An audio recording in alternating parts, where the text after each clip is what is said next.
ને મારા પ્રણામ પૂજ્ય બાપુને, પુરુષોત્તમભાઈને અને જે કોઈ અહીંયા મંચસ્થ મહાનુભાવો છે સૌને મારા પ્રણામ. હું અહીંયા કેમ બોલી શકું એવો સવાલ કદાચ તમને થાય તો એનો જવાબ એ છે કે હું તમારાથી જરાય જુદી નથી.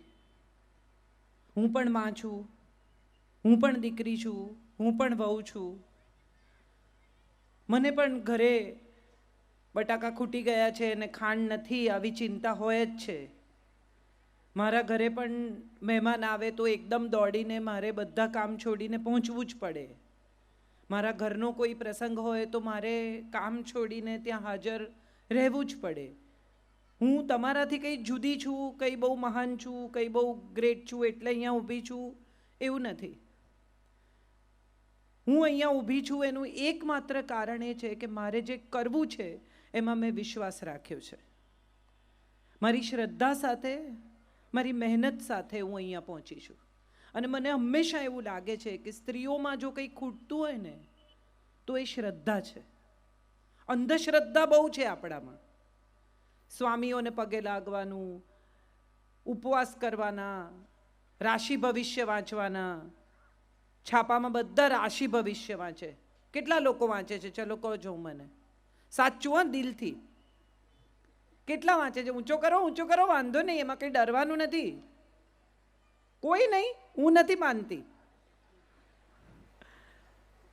રાશિ ભવિષ્ય જે વાંચે છે એ બધાને મારે પૂછવું છે કે આ કચ્છ ગન પઠણ અને નય તમે જે બધી વાંચો છો, કૃષ્ણ ને કંસની રાશિ એક છે, ખબર તમને? રામ ને રાવણની રાશિ એક છે. શબરી ને શૂરપણખાની રાશિ પણ એક છે. એમની જિંદગી, એમનું ભવિષ્ય એક છે.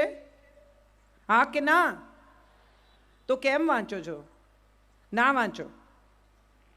ગમે ત્યાં નમી જવાનું, ગમે ત્યાં બાધાઓ લેવાની, ગમે ત્યાં પ્રણામ કરી દેવાના. માણસ લાયક છે કે નહીં એ સમજ્યા વગર જ એની પૂજા કરવા માંડવાની. આ બધી આપણી નબળાઈઓ છે. આપણે જાતની પૂજા નથી કરતા, બાકી બધાની પૂજા કરીએ છીએ. કદાચ એટલે આપણે ત્યાં નથી પહોંચી શકતા જ્યાં આપણે પહોંચવું છે. હું આજે જ વિચાર કરતી હતી કે હું શું વાત કરીશ.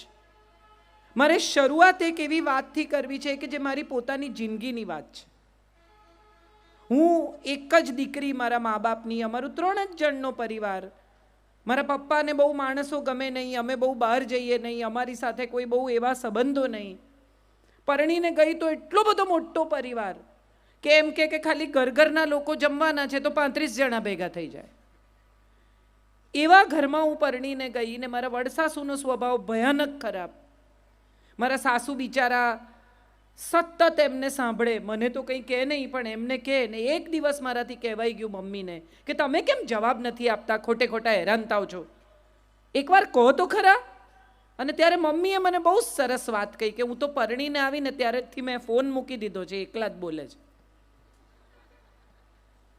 આપણે બધા અજાણતા જ સામેના માણસને એ કરવા દઈએ છીએ જે એની ઈચ્છા છે. એ તમને ગુસ્સે કરવા માંગે તો એ તમને ગુસ્સે કરી શકે. એવી છૂટ કોણ આપે છે? આપણે જ આપીએ છીએ. સામેના માણસને આપણે અધિકાર આપીએ છીએ કે આપણને જે એની ઈચ્છા હોય એ પ્રમાણે નચાવે.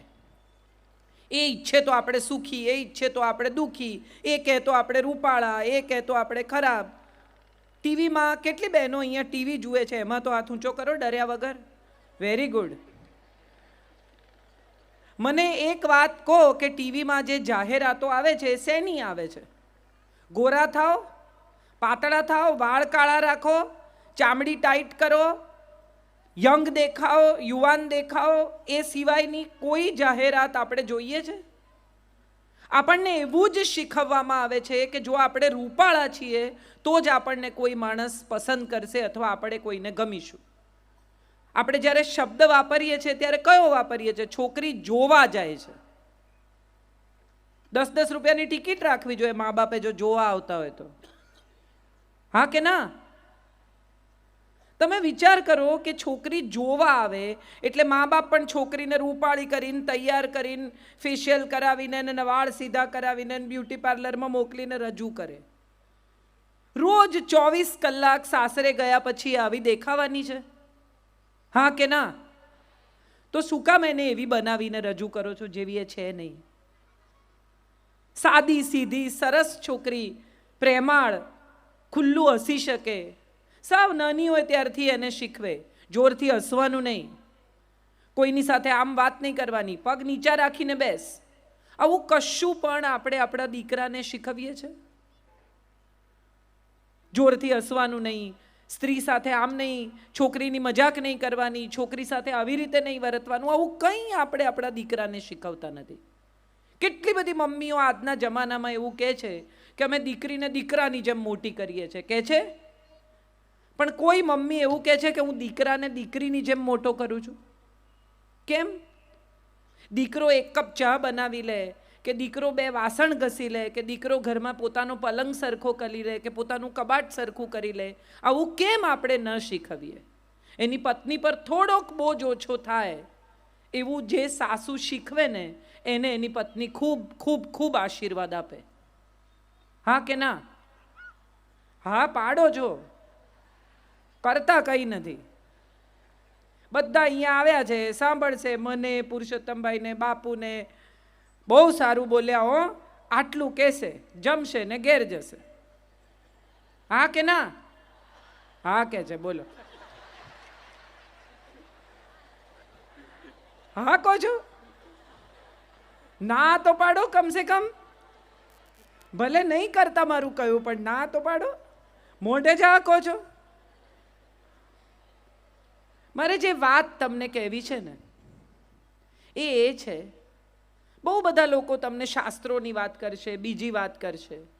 મારે તો એ કહેવું છે કે દીકરી આપણા ઘરમાં જન્મે ને ત્યારથી જ, તમે જુઓ, પિતાના ઘરમાં દીકરી જન્મે ને ત્યારથી ભલભલા ભરાડી હોય ને એ નરમ થઈ જાય. આ જોયા છે તમે આવું? કે તમને ખબર પડે કે માણસ ઢીલો થઈ ગયો ઘરમાં દીકરી જન્મી.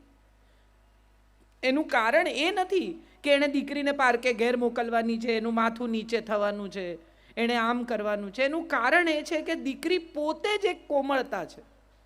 નાની 2, 2.5, 3 વર્ષની દીકરી આમ વહાલ કરે ને પપ્પાને, 1-2 દિવસની દાઢી ન કરી હોય અને દીકરીનો હાથ ફરે ને તો પપ્પાને બીક લાગે કે આ બિચારીના હાથ છોલાશે, એ બીકે દાઢી કરતા થઈ જાય. વહાલ કરે, એના ગાલ એટલા કૂણા હોય કે એમ થાય કે ના ના ના, આપણે જરા એની પાસે જઈએ તો ચોખ્ખા થઈને જઈએ, જરા વધુ કૂણા થઈએ. દીકરી ઘરમાં આવે ને ત્યારથી પિતાને કૂણા કરી નાખે.